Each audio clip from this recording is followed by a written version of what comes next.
Assalamualaikum warahmatullahi wabarakatuh. Hai semuanya, sebelum belajar jangan lupa ya mencuci tangan sesering mungkin, wajib menggunakan masker dan selalu menjaga jarak, karena semuanya untuk kebaikan kita bersama.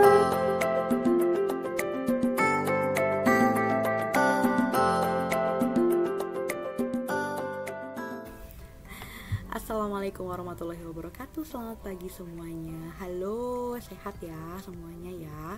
Semoga kalian dalam keadaan sehat walafiat dan selalu dalam lindungan Tuhan Yang Maha Esa. Sudah siap untuk belajar? Yuk buka bukunya, ambil bukunya, kita mulai belajar. Hari ini kita akan belajar tentang teks deskripsi, tapi dengan materi yang berbeda. Kira-kira apa ya materinya? Ada di sini. Yaitu tentang jenis yang ada di dalam teks deskripsi. Ada yang tahu nggak sih jenis dari teks deskripsi itu ada apa aja? Oke, yuk kita masuk ke jenis-jenis yang ada di dalam teks deskripsi. Ini dia jenis yang ada di dalam teks deskripsi ya. Yang pertama ada spasial, ada objektif, dan ada subjektif. Oke, kita masuk ke spasial dulu ya. Nah, ini dia. Ini dia jenis teks deskripsi, yaitu ada spasial, ada objektif, dan juga ada subjektif. Yuk kita bahas satu-satu ya. Jadi jenis teks spasial, itu adalah jenis teks deskripsi yang melukiskan tentang ruang atau tempat berlangsungnya suatu peristiwa, hanya mendeskripsikan sebuah ruang atau tempat secara detail dan juga rinci. Ingat, hanya mendeskripsikan sebuah ruang atau tempat gitu ya. Sedangkan objektif itu adalah teks deskripsi yang menggambarkan suatu hal, baik itu hewan, orang, atau tempat wisata dengan menggunakan identitas orang, hewan, ataupun tempat wisata tersebut. Tapi informasi yang ada di dalam jenis teks deskripsi objektif itu hanya informasi yang berupa fakta, dimana bener nih bapaknya itu hidungnya mancung, bener nih tempat itu ada batu karangnya, bener nih hewan itu bulunya kucing itu bulunya warnanya kuning misalnya ya. Kurang lebih seperti itu, berdasarkan fakta dari si objek gitu ya. Makanya disebut objektif. Nah, bagaimana dengan subjektif? Jadi subjektif itu adalah teks deskripsi yang menggambarkan objek seperti penafsiran atau kesan perasaan penulis. Jadi dipengaruhi perasaan si penulis. Oke, kita masuk ke jenis teks deskripsi. Di mana jenis teks deskripsi itu tadi sudah Ibu jelasin ya.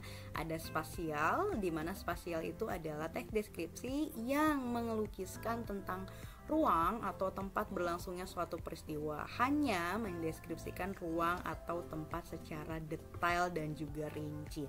Jadi hanya mendeskripsikan objek yang dideskripsikannya itu hanya sebuah ruangan ataupun sebuah tempat gitu ya, atau sebuah gedung gitu. Hanya itu saja kalau spasial. Dan dijelaskan secara rinci dari mulai depan, belakang, atas, bawah, kanan, kiri gitu. Dijelaskan secara rinci banget kalau spasial ya. Nah, kalau misalnya objektif ya, jenis teks deskripsi objektif itu adalah menggambarkan suatu hal, baik itu hewan, baik itu orang, ataupun tempat wisata, dengan mengungkapkan fakta yang sebenarnya dari tempat tersebut ya, atau dari fakta dari orang tersebut gitu ya. Dijelaskan secara rinci beserta dengan faktanya tuh, sesuai dengan fakta. Misalnya kucingnya warnanya putih, ya berarti kalian harus mendeskripsikan bahwa kucingnya itu dideskripsikan kucingnya warnanya putih gitu loh, benar sebenar-benarnya berdasarkan objeknya gitu ya, berdasarkan fakta si objek tersebut.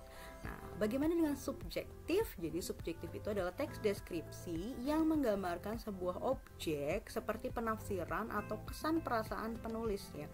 Jadi isi teks deskripsinya itu ada ada opini dari penulisnya, ada kesan dari penulisnya, ada perasaan dari penulisnya terhadap tempat tersebut. Misalnya dia sangat sayang kucing itu, atau dia sangat suka sekali berada di Malioboro. Kemarin kita kan sudah bahas tentang Malioboro ya gitu. Misalnya dia si penulis itu sangat senang sekali berada di sana. Malioboro itu tempat yang sangat menyenangkan. Malioboro itu tempat yang sangat ramai. Saya senang sekali berada di sana. Nah, itu dia menggambarkan suasana dari Malioboro, tapi menyisipkan perasaannya dia di situ gitu. Itu adalah subjektif gitu ya. Oke, selanjutnya kita masuk ke spasial. Nah, ini adalah contoh dari spasial. Tadi sudah Ibu bahas ya, di mana spasial itu menjelaskan hanya ruang dan tempat saja. Ya, hanya menjelaskan ruang dan tempat saja secara detail dan rinci. Contohnya di sini. Di sini ada judul gedung olahraga. Gedung olahraga yang baru tersebut dibangun di permukaan tanah yang luasnya hingga sampai setengah hektar. Bangunan tersebut berupa lingkaran yang mempunyai sekeliling 500 meter persegi. Apabila diperhatikan dari luar, gedung tersebut nampak seperti bola setengah yang diletakkan di lantai. Satu buah patung dengan bentuk orang yang lagi memanah berdiri dengan tegak di depan gedung yang berwarna putih serta biru. Dari sini saja sudah dijelaskan secara detail banget dari bagian luasnya lalu ke bagian luarnya. Jadi dia tuh akan ngerinci gitu loh, dijelasin tuh bagian luarnya dulu. Ibaratnya kalian mau mendeskripsikan rumah kalian, dideskripsikannya seperti ini.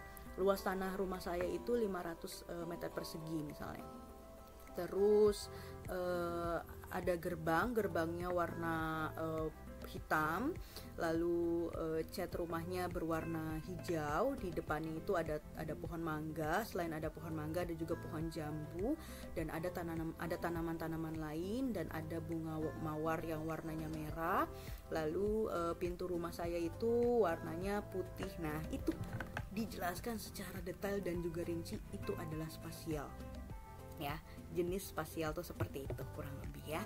Nah, kalian bisa lihat di sini. Nah, isinya gedung itu juga terdapat jogging road, luas gedung. Nah, ini pokoknya dijelaskan secara rinci dan juga detail gitu ya. Let's go to the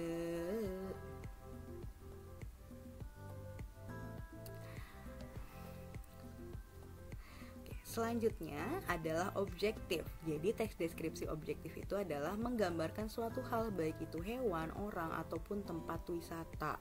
Ya, tapi yang dideskripsikannya itu jadi berdasarkan fakta yang sebenarnya ada di sana tanpa menambahkan perasaan dari si penulis. Lihat baik-baik di sini ya. Ini judulnya adalah Pantai Kapuk. Pantai Kapuk bukan berarti bantal ya.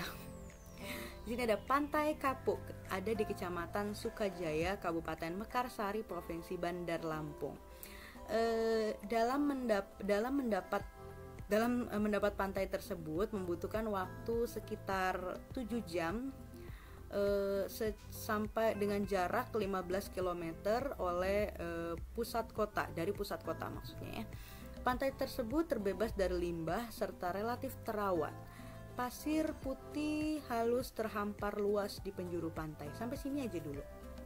Ini menjelaskan fakta dari objeknya. Objeknya itu adalah Pantai Kapuk kan ya, dimana di sini dijelasin bahwa sekitar 7 jam ya, sekitar 7 jam jaraknya itu dari Bandar Lampung ya.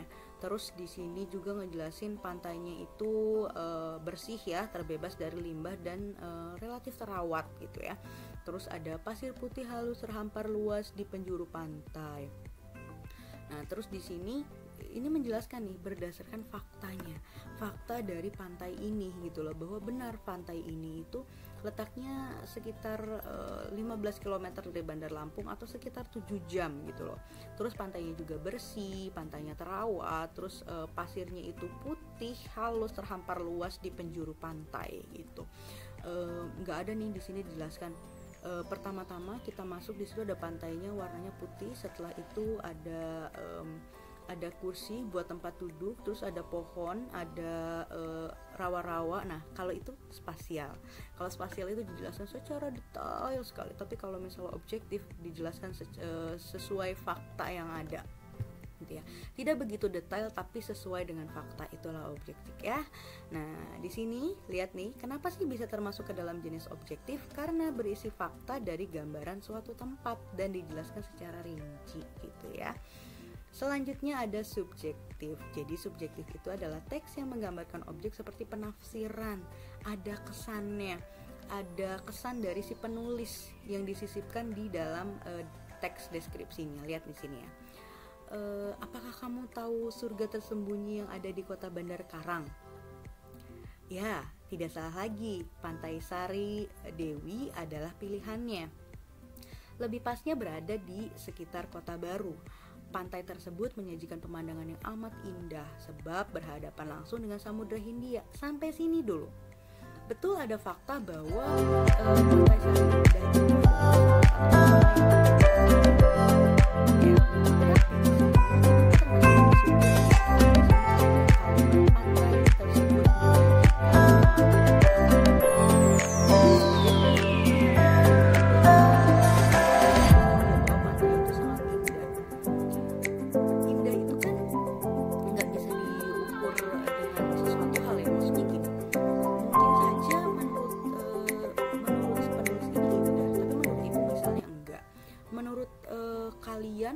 indah, tapi menurut ibu enggak, misalnya gitu. Itu kan berupa subjektif ya. Jadi kalau misalnya ada kata-kata indah, terus suasananya tenang, suasananya menyenangkan, berarti itu termasuk ke dalam jenis teks deskripsi subjektif. Kita lanjutkan sedikit ya.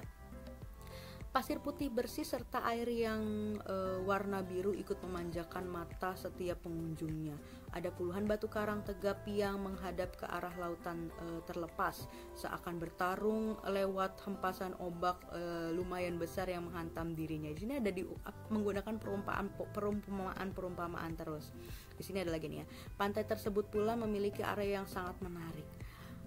Menarik itu menurut penulis belum tentu menurut kita itu menarik gitu ya. Orang beda-beda kan, pemikiran orang beda-beda. Nah, ini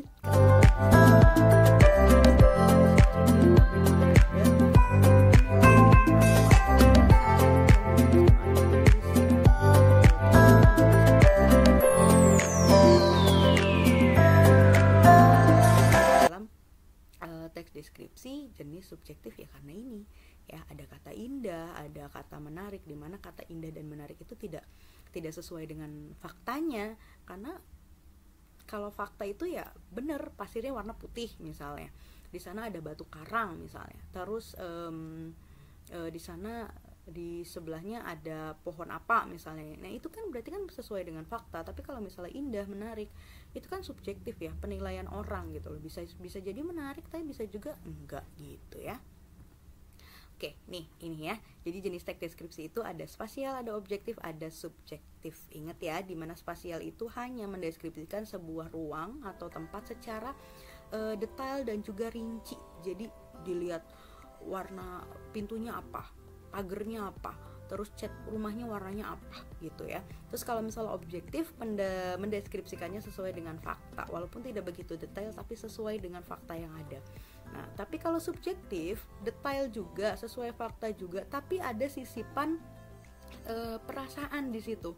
Ada sisipan perasaan subjektifnya, ada perasaan si penulisnya, kesan si penulis terhadap objek gitu loh. Apapun itu objeknya gitu ya, baik itu hewan, tempat ataupun seseorang gitu ya. Seperti itu kurang lebih. Silahkan untuk tugasnya lakukan absensi kehadiran di kolom komentar dengan menuliskan hadir nama kelas ya. Lalu jangan lupa untuk merangkum video materi ini yang ini ya. Lalu kalian bisa klik link yang warnanya biru di kolom komentar untuk mengakses tugasnya. Terima kasih. Wassalamualaikum warahmatullahi wabarakatuh.